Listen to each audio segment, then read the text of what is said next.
जय हिंद मेरे प्यारे साथियों। कैसे हैं आप लोग। आशा करते हैं आप लोग अच्छे होंगे। तो दोस्तों आज आप लोगों के लिए पूरे के पूरे टॉप 35 क्वेश्चन लेके आया हूं जो आप लोगों के लिए यहां से बहुत ही ज़्यादा हेल्प होने वाला है। तो आप लोग इस 35 क्वेश्चन को भाई ध्यान से देखना। अगर आप लोग इतना ही क्वेश्चन, ज़्यादा नहीं, 30 से 35 क्वेश्चन ही पर डे अगर आप लोग देखते हो, पढ़ाई करते हो और फिर आप लोग कॉपी में नोट करते हो तो मैं आप लोगों को आशा और विश्वास दिलाता हूं कि फिर आप लोगों का इंडियन आर्मी अग्निवीर का एग्जाम निकल जाएगा, ठीक ना। मात्र आप लोग 2 से 3 घंटा का समय देते हो ना सुबह शाम, तो फिर आप लोगों का भाई पक्का 2026 में रिटेन का एग्जाम निकल जाएगा। मैं आप लोगों को आशा और विश्वास दिलाता हूं। तो भाई अगर आप लोग फौजी बनना चाहते हो तो 2026 के लिए आप लोगों को तगड़ा मेहनत अभी से करना होगा। और कुछ भाई का कमेंट भी देखने को मिलता है कि रोहित भाई नोटिफिकेशन कब आउट होगा। तो दोस्तों आप लोगों का 2026 में ना जनवरी नहीं तो जनवरी फरवरी बहुत हो गया, लेकिन भाई जनवरी में पूरा चांस है कि आप लोग का नोटिफिकेशन आउट हो जाएगा और उसी महीना से ऑनलाइन भी शुरू हो जाएगा, ठीक ना। तो नोटिफिकेशन के भरोसे नहीं बैठना है। नोटिफिकेशन आगे पीछे तो वो आउट होवे करेगा, लेकिन आप लोग को तैयारी अभी से करना है, ठीक ना। तो दोस्तों मैं क्लास को शुरू करते हैं उससे पहले जो भी भाई मेरा चैनल पे नए नए आए होंगे और आप लोग को मेरा क्लास का वीडियो अच्छा लगता है, समझ में आता है, तो भाई चैनल को सब्सक्राइब भी जरूर करना और लाइक भी जरूर करना। उससे पहले मैं आप लोग को एक लाइन सुना देता हूँ कि रख हौसला वो मंजर भी आएगा, प्यासे के पास चलकर समंदर भी आएगा, थक कर न बैठे मंजिल के मुसाफिर, मंजिल भी मिलेगी और मिलने का मजा भी आएगा। भले ये शायरी भाई पुराना है लेकिन इस शायरी में भाई दम है, ठीक ना। तो अब आप लोग यहाँ से देखो, पहले आप लोगों का सामान्य ज्ञान का मैं बताऊंगा, उसके बाद सामान्य विज्ञान का बताऊंगा, ठीक ना। पहला क्वेश्चन आप लोगों का क्या बोला है, नीति निर्देशक तत्व किस देश से लिए गए हैं बताओ। Ireland, America, Britain, Canada. क्या होगा इसका राइट आंसर। आप सभी प्यारे साथियों को याद होना चाहिए इसका राइट आंसर क्या होगा। नीति निर्देशक तत्व किस देश से लिया गया है, तो ये भाई आप लोगों का आयरलैंड से लिया गया है, ठीक ना। ऑप्शन नंबर ए आपका इज राइट आंसर हो जाएगा। 2 नंबर क्वेश्चन यहाँ पे क्या बोल रहा है, बिहू लोक नृत्य का संबंध किस राज्य से। ये तो सभी भाई को याद होना चाहिए, ठीक ना। ये आप सभी भाई को याद होना चाहिए कि बिहू लोक नृत्य है, इसका संबंध किस राज्य से है। त्रिपुरा से, मेघालय से, असम से, नागालैंड से। क्या होगा इसका राइट आंसर, तो इसका right answer option number A हो जाएगा, ठीक ना। असम आपका इज राइट आंसर हो जाएगा। तो असम आप लोग भाई इसमें भाई टिक लगा देना, ठीक ना। असम में टिक नहीं लगाना है, आपको याद रखना है, ठीक ना। बिहू लोक नृत्य का संबंध किस राज्य से है, जैसे ही आता है तो आप लोग याद रखना असम राज्य आपका इज राइट आंसर हो जाएगा, ठीक ना। 3 नंबर क्वेश्चन यहाँ पे क्या बोल रहा है, 3 नंबर क्वेश्चन बोलता है कि थल सेना दिवस कब मनाया जाता है, आर्मी डे कब मनाया जाता है। ये सभी भाई को याद होना चाहिए। 26 जनवरी, 4 दिसंबर, 8 अक्टूबर, 15 जनवरी। क्या होगा इसका राइट आंसर। आर्मी डे कब मनाया जाता है, सभी वीर बहादुर फौजियों को याद होना चाहिए, ठीक ना। देखो फौजी बनना या न बनना वो अलग बात है, लेकिन फौज में जाने के लिए जो भी लोग तैयारी करते हैं वो भाई आधा फौजी ही रहते हैं, ठीक ना। पूरा फौजी होने के बाद हो ही जाते हैं, लेकिन आधा फौजी भाई तैयारी जब तक करते हैं तब तक के लिए रहते हैं। लेकिन मैं आपको आशा और विश्वास दिलाता हूँ कि अगर आप लोग दिल से मेहनत करोगे ना तो भाई पक्का फौजी एक न एक दिन जरूर बनोगे, ठीक ना। तो इसका राइट आंसर हो जाएगा ऑप्शन नंबर डी हो जाएगा। 15 जनवरी आपका इज राइट आंसर हो जाएगा। थल सेना दिवस है वो 15 जनवरी को मनाया जाता है, ठीक ना। 4 नंबर क्वेश्चन देखो यहाँ पे बोल रहा है 23 मार्च को कौन सा दिवस मनाया जाता है। 23 मार्च को कौन सा दिवस मनाया जाता है, गणतंत्र दिवस। ये तो होगा नहीं, ठीक ना। स्वतंत्र दिवस ये भी नहीं होगा। शहीद दिवस और राष्ट्रीय विज्ञान दिवस, ये दोनों में से क्या होगा आप लोग बताओ। 23 मार्च को कौन सा दिवस मनाया जाता है, तो 23 मार्च को भाई यहाँ पे शहीद दिवस मनाया जाता है, ठीक ना। शहीद दिवस आपका इज राइट आंसर हो जाएगा ऑप्शन नंबर सी। शहीद दिवस कब मनाया जाता है, तो 23 मार्च को मनाया जाता है, आपका इज राइट आंसर हो जाएगा। 5 नंबर क्वेश्चन देखो यहाँ पे 5 नंबर क्वेश्चन क्या बोलता है, भारतीय राष्ट्रीय कांग्रेस के सूरत अधिवेशन की अध्यक्षता किसने की थी बताओ। महात्मा गांधी, बाल गंगाधर तिलक, रास बिहारी घोष, जवाहरलाल नेहरू। क्या होगा इसका राइट आंसर। आप लोगों को यहाँ पे राइट क्वेश्चन बताना है, ठीक ना। राइट क्वेश्चन बताना है, क्या होगा इसका राइट आंसर। भारतीय राष्ट्रीय कांग्रेस के सूरत अधिवेशन की अध्यक्षता किसने की थी? तो भाई इसका right answer option number C हो जाएगा, ठीक ना। रास बिहारी घोष ने किया था। रास बिहारी घोष आपका इज राइट आंसर हो जाएगा। 6 नंबर क्वेश्चन यहाँ पे क्या बोल रहा है कि वायुसेना की मध्य कमान का मुख्यालय कहाँ है, ये आप लोग को बताना है। वायुसेना की जो मध्य कमान है उसका मुख्यालय कहाँ है? नई दिल्ली, मुंबई, इलाहाबाद, प्रयाग, इलाहाबाद, बेंगलुरु। क्या होगा इसका राइट आंसर? तो यहाँ पे इसका राइट आंसर हो जाएगा वायुसेना की मध्य कमान का मुख्यालय कहाँ है? तो ये भाई इलाहाबाद में है, ठीक ना। इलाहाबाद, चाहे आप लोग प्रयागराज भी बोल सकते हो, प्रयागराज भी बोल सकते हो। अगर इलाहाबाद नहीं रहेगा ऑप्शन में तो प्रयागराज आप लोग भाई टिक लगा देना, ठीक ना। 7 नंबर क्वेश्चन देखो यहाँ पे, 7 नंबर क्वेश्चन बोल रहा है कौन सा मौलिक अधिकार नहीं है, ये आप लोगों को बताना है। स्वतंत्रता का अधिकार, समानता का अधिकार, संपत्ति का अधिकार, संवैधानिक उपचारों का अधिकार। बताओ कौन सा मौलिक अधिकार नहीं है? तो ये भाई आप लोगों का संपत्ति का अधिकार नहीं है, ठीक ना। संपत्ति का अधिकार यानी कि ऑप्शन नंबर सी आपका इज राइट आंसर हो जाएगा। 8 नंबर क्वेश्चन यहाँ पे क्या बोल रहा है? 8 नंबर क्वेश्चन बोल रहा है वर्तमान में कुल कितने मौलिक अधिकार है? 5, 6, 7, 8। लाइन से ऑप्शन दे दिया हूँ, बताओ इसका राइट आंसर क्या होगा। वर्तमान में कुल कितने मौलिक अधिकार है? तो भाई 6 है, ठीक ना। अगर ऐसा क्वेश्चन आता है कि वर्तमान में कुल कितने मौलिक अधिकार है तो 6 है, 6 आपको याद रखना है। हाँ, उसके बाद 9 नंबर क्वेश्चन देखो। 9 नंबर क्वेश्चन क्या बोलता है? SEBI सेबी का 11वां अध्यक्ष कौन है? बताओ। माधवी पुरी बुच, अजय त्यागी, तुहिन कांत पांडे, शक्तिकांत दास। क्या होगा इसका राइट आंसर? बताओ। सेबी का 11वां अध्यक्ष कौन है? तो सेबी का 11वां अध्यक्ष है वो आप लोगों का तुहिन कांत पांडे जी हो जाते हैं, ठीक ना। ऑप्शन नंबर सी आपका इज राइट आंसर हो जाएगा। तो भाई आप लोग इसको ध्यान से याद रखना, ठीक ना। 10 नंबर क्वेश्चन यहाँ पे क्या बोलता है कि नाना साहेब के सेनापति कौन थे? बताओ। नाना साहेब थे, उनका सेनापति कौन था? मंगल पांडे, रानी लक्ष्मीबाई, तात्या टोपे, बहादुर शाह जफर। क्या होगा इसका राइट आंसर? नाना साहेब के सेनापति कौन था? तो भाई नाना साहब का जो सेनापति थे वो आप लोगों का तात्या टोपे, ठीक ना। ऑप्शन नंबर सी आपका इज राइट आंसर हो जाएगा। 11 नंबर क्वेश्चन आप लोगों का यहाँ पे क्या बोल रहा है? 11 नंबर क्वेश्चन बोल रहा है कि भारत का सर्वैधानिक निकाय कौन सा है? बताओ। नीति का आयोग, राष्ट्रीय मानवाधिकार आयोग, वित्त आयोग, केंद्रीय सत्रकर्ता आयोग। क्या होगा इसका राइट आंसर? यहाँ पे क्वेश्चन बोल रहा है भारत का सर्वैधानिक निकाय कौन सा है? तो भाई इसका राइट आंसर हो जाएगा ना, ऑप्शन नंबर सी होगा, वित्त आयोग। वित्त आयोग आपका इज राइट आंसर हो जाता है। भारत का सर्वैधानिक निकाय क्या है? तो वित्त आयोग, ऑप्शन नंबर सी। आप लोग अच्छे से याद रखना हर एक क्वेश्चन को भाई, मैं बार बार बोला कि कॉपी पे जरूर लिखना, ठीक ना। 12 नंबर क्वेश्चन यहाँ पे क्या बोलता है कि भारतीय सेना की पूर्वी सेना का मुख्यालय कहाँ है? बताओ। भारतीय सेना की पूर्वी सेना का मुख्यालय कहाँ है? दिल्ली, कोलकाता, पुणे, जयपुर। क्या होगा इसका राइट आंसर?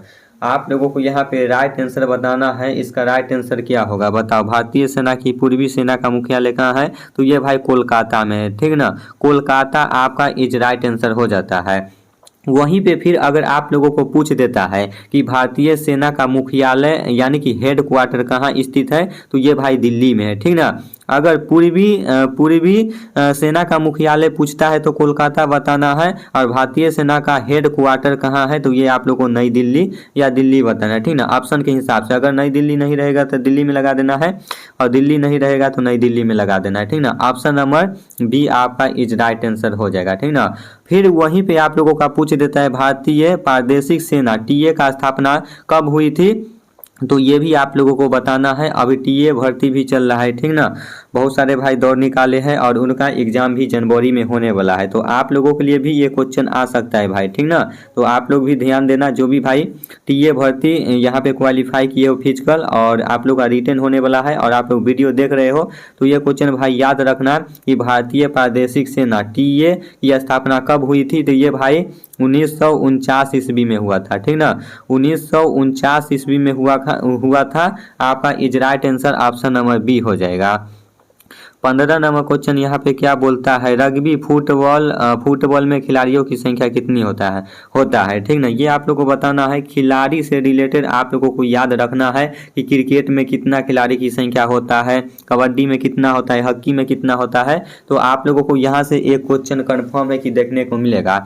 हाँ, तो ये बताओ इसका राइट आंसर क्या होगा।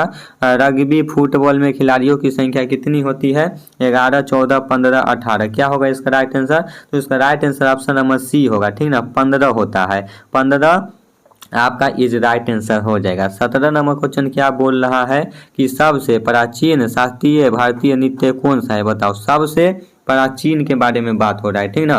तो कथकली, ओडिसी, कथक, भारतनाट्यम। क्या होगा इसका राइट आंसर। तो भाई ऑप्शन देखने के बाद आप लोगों को पता चल गया होगा कि इसका राइट आंसर क्या होगा। तो इसका right answer option number D होगा ठीक ना, भारतनाट्यम सबसे प्राचीन शास्त्रीय नृत्य है ठीक ना। तो आप लोगों को भाई इसको याद रखना है अच्छे से। 18 नंबर क्वेश्चन यहाँ पे क्या बोलता है, आरबीआई के 26वें गवर्नर कौन थे, ये आप लोगों को बताना है। आरबीआई के 26वें गवर्नर कौन थे। रघुराम राजन, उर्जित पटेल, संजय मल्होत्रा, उसके बाद यहाँ पे आप लोगों का है शक्तिकांत दास। क्या होगा इसका राइट आंसर, आप लोगों को बताना है भाई राइट आंसर क्या होगा ठीक ना। तो इसका right answer option number C ही होगा ठीक ना, संजय मल्होत्रा।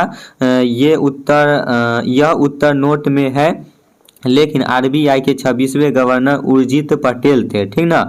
संजय मल्होत्रा राजस्व सचिव या अन्य पद पर रहे थे ठीक ना। तो ये आप लोगों को याद रखना है, यहाँ पे मैं पूरा लिख दिया हूँ, आप लोगों को इसको याद रखना है। हाँ, तो ऑप्शन नंबर सी आपका इज राइट आंसर हो जाएगा। 19 नंबर क्वेश्चन क्या बोलता है कि छत्तीसगढ़ के पहाड़ों पे कौन सी जनजाति निवास करती है, बताओ। जो छत्तीसगढ़ में भाई पहाड़ है उस पे कौन सा जनजाति निवास करती है, भीड़, गोंड, कोरवा, संथाल। क्या होगा इसका राइट आंसर भाई मेरे वीर बहादुर फौजी, बताओ आप लोग कमेंट में भाई इसका राइट आंसर क्या होई। तो इसका राइट आंसर हो जाएगा ऑप्शन नंबर सी होगा ठीक ना, कोरवा आपका इज राइट आंसर हो जाएगा ठीक ना, कोरवा ठीक। यहाँ पे देख लो भाई ऑप्शन नंबर सी, इसने लिखने में थोड़ा गलती हो गया, कोरवा ठीक ना। तो आप लोग इसको ध्यान से याद रखना, छत्तीसगढ़ के पहाड़ों पर कौन सी जनजाति निवास करती है, तो कोरवा ऑप्शन नंबर सी आपका इज राइट आंसर हो जाएगा ठीक ना। तो सामान्य ज्ञान का क्वेश्चन समाप्त हुआ। अब यहाँ से सामान्य विज्ञान का क्वेश्चन देखो, ज़्यादा नहीं 15-16 क्वेश्चन होगा ठीक ना। पहला क्वेश्चन क्या बोलता है, चींटी के डंक में कौन सा अम्ल पाया जाता है। ये तो भाई मैं कितना बार बता चुके हैं, आप लोग को याद भी होगा। तो इसका राइट आंसर हो जाएगा ना फार्मिक अम्ल ठीक ना। चींटी के डंक में कौन सा अम्ल पाया जाता है, तो फार्मिक अम्ल पाया जाता है, ऑप्शन नंबर सी हो जाएगा। 2 नंबर क्वेश्चन देखो, 2 नंबर क्वेश्चन यहाँ पे क्या बोलता है, समुद्र की गहराई मापने के लिए किस उपकरण का उपयोग किया जाता है। ये भी मैं आप लोग को क्वेश्चन कितना बार बता चुके हैं, spectrometer, barometer, ampere meter, fathometer. बताओ क्या होगा इसका राइट आंसर। तो मेरे भाई ना समुद्र की गहराई मापने के लिए यहाँ पे फैदोमीटर का उपयोग किया जाता है, जो ऑप्शन नंबर डी आपका इज राइट आंसर हो जाएगा। 3 नंबर क्वेश्चन यहाँ पे क्या बोलता है, बताओ मेरे भाई 3 नंबर क्वेश्चन क्या होगा, अम्लीय मृदा की अम्लीयता की दूर करने के लिए क्या डाला जाता है, बताओ। यूरिया, फास्फेट, जिप्सम, चूना या चूने के पानी, यानी कि ये दोनों एक ही होगा, लेकिन बताओ इसका राइट आंसर क्या होगा, ऑप्शन नंबर कौन सा सही होगा। अम्लीय मृदा की अम्लीयता को दूर करने के लिए क्या डाला जाता है, तो मेरे भाई चूना ठीक ना। चूना या चूना का पानी बोलो, एक ही होता है। तो ऑप्शन नंबर डी आपका इज राइट आंसर हो जाएगा। उसके बाद 4 नंबर क्वेश्चन क्या बोलता है कि सर्वश्रेष्ठ प्रोटीन का स्रोत कौन सा है, बताओ। गेहूं, अंडा, पनीर, मछली। क्या होगा मेरे भाई, आप लोग को बताना है सर्वश्रेष्ठ प्रोटीन का स्रोत कौन सा है। तो कौन सा है आप लोग को पता होगा, मछली है ठीक ना। मछली आपका is right answer option number D हो जाएगा। तो आप लोग को भाई इसको याद रखना है। 5 नंबर क्वेश्चन क्या बोलता है, अमीबा में किस प्रकार का प्रजनन होता है, बताओ। मुकुलन, विखंडन, द्विखंडन, बीजाणु निर्माण। क्या होगा इसका राइट आंसर, आप लोग को यहाँ पे बताना है भाई अमीबा में किस प्रकार का प्रजनन होता है। तो ये भाई होता है ना द्विखंडन में होता है ठीक ना, ऑप्शन नंबर सी ही होगा। द्विखंडन आपका इज राइट आंसर हो जाएगा, option number C. 6 number question यहाँ पे क्या बोल रहा है कि 6 नंबर क्वेश्चन बोलता है धारा विद्युत के विच्छेदन के लिए किस उपयोग का प्रयोग किया जाता है बताओ। जिसे आप लोग यहाँ पे आइसोलेशन भी बोल सकते हो, ठीक ना। धारा विद्युत के विच्छेदन के लिए किस उपकरण का उपयोग किया जाता है। फ्यूज, ट्रांसफार्मर, स्विच, प्रतिरोधक। क्या होगा इसका राइट आंसर, आप लोग बताओ भाई। तो इसका right answer option number C ही होगा, ठीक ना। स्विच, स्विच सर्किट ब्रेकर बोल सकते हो, नोट में स्विच लिखा, ठीक ना। तो आप लोगों का स्विच आपका इज राइट आंसर हो जाएगा, ऑप्शन नंबर सी आप लोगों को याद रखना है। उसके बाद यहाँ पे 7 नंबर क्वेश्चन क्या बोलता है कि वायुमंडल में ऑक्सीजन की औसत मात्रा कितनी होती है, ये बताओ। जो वायुमंडल में ऑक्सीजन होती है उसमें औसत मात्रा कितनी होती है। 78%, 21%, 0.03%, 1%। बताओ क्या होगा इसका राइट आंसर।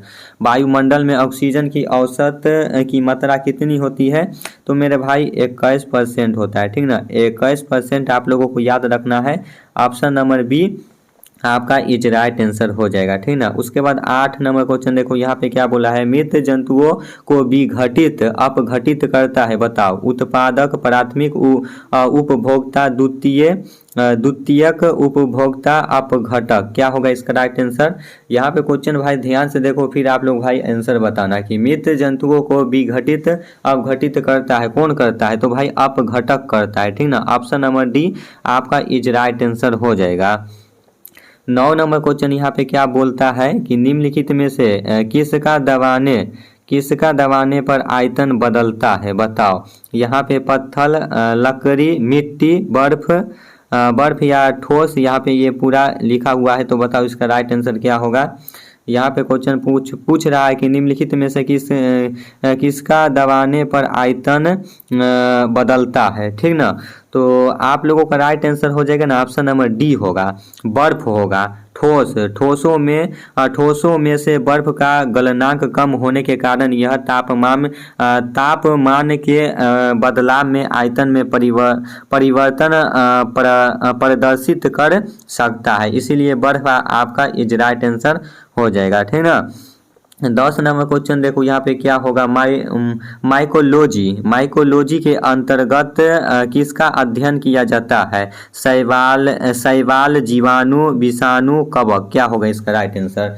यहाँ पे भाई क्वेश्चन बोल रहा है कि माइकोलॉजी के अंतर्गत किसका अध्ययन किया जाता है, तो ये भाई इसका right answer option number D होगा, ठीक ना। कवक आपका इज राइट आंसर हो जाता है। 11 नंबर क्वेश्चन यहाँ पे क्या बोलता है। मनुष्य की आंख में किस प्रकार का लेंस मौजूद होता है, बताओ। यहाँ पे ऑप्शन नंबर ए में है अवतल लेंस, बेलनाकार लेंस, उत्तल लेंस, बाईफोकल लेंस। क्या होगा इसका राइट आंसर, बताओ। मनुष्य की आंख में किस प्रकार का लेंस मौजूद होता है, तो भाई इसका right answer option number C होगा, ठीक ना। उत्तल लेंस आपका इज राइट आंसर हो जाएगा, ऑप्शन नंबर सी। उसके बाद 12 नंबर क्वेश्चन यहाँ पे क्या बोलता है। जब धातु ऑक्सीजन के साथ प्रतिक्रिया करती है तो क्या नहीं बनता है, बताओ। धातु ऑक्साइड, आयनिक ऑक्साइड, धातु ऑक्सी। क्या होगा इसका राइट आंसर। आप लोगों का क्वेश्चन यहाँ पे बोल रहा है जब धातुएं ऑक्सीजन के साथ प्रतिक्रिया करती है तो क्या नहीं बनता है। क्या नहीं बनता है मेरे दोस्त, तो ये आप लोगों का धातु ऑक्साइड नहीं बनता है। ऑप्शन नंबर ए आप लोगों को यहाँ पे राइट आंसर हो जाएगा, ठीक ना। ए में आप लोगों को ताला लगा देना है। 13 नंबर क्वेश्चन यहाँ पे क्या बोलता है कि किस प्रकार के बर्तन में हमें नींबू का अचार, अम्लीय खाद्य पदार्थ का भंडारण नहीं करना चाहिए, ये आप लोग को बताना है, ठीक ना। कांच के बर्तन, चीनी मिट्टी के बर्तन, एल्युमिनियम के बर्तन, स्टेनलेस स्टील के बर्तन। बताओ क्या होगा इसका राइट आंसर। यहाँ पे भाई क्वेश्चन बोल रहा है कि किस प्रकार के बर्तन में हमें नींबू का अचार, अम्लीय खाद्य पदार्थ का भंडारण नहीं करना चाहिए, यानी कि नहीं रखना चाहिए, ठीक ना। तो ये आपका इज राइट आंसर हो जाएगा, ऑप्शन नंबर सी होगा। एल्युमिनियम के बर्तन में आप लोगों को खट्टा नहीं रखना है, ठीक ना। खट्टा सामान नहीं रखना है, आप लोगों को ये बात याद रखना है।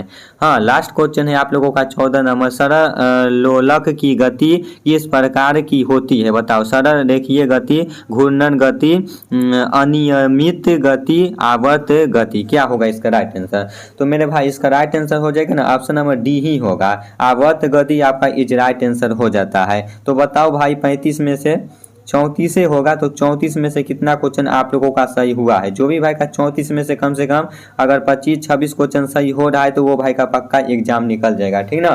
तो आज का क्लास आप लोगों को कैसा लगा कमेंट बॉक्स में जरूर बताना। चलो तो मैं फिर नेक्स्ट वीडियो में आ रहा हूँ बहुत ही जल्द नेक्स्ट क्वेश्चन लेके, ठीक ना। चलो जय हिंद जय भारत।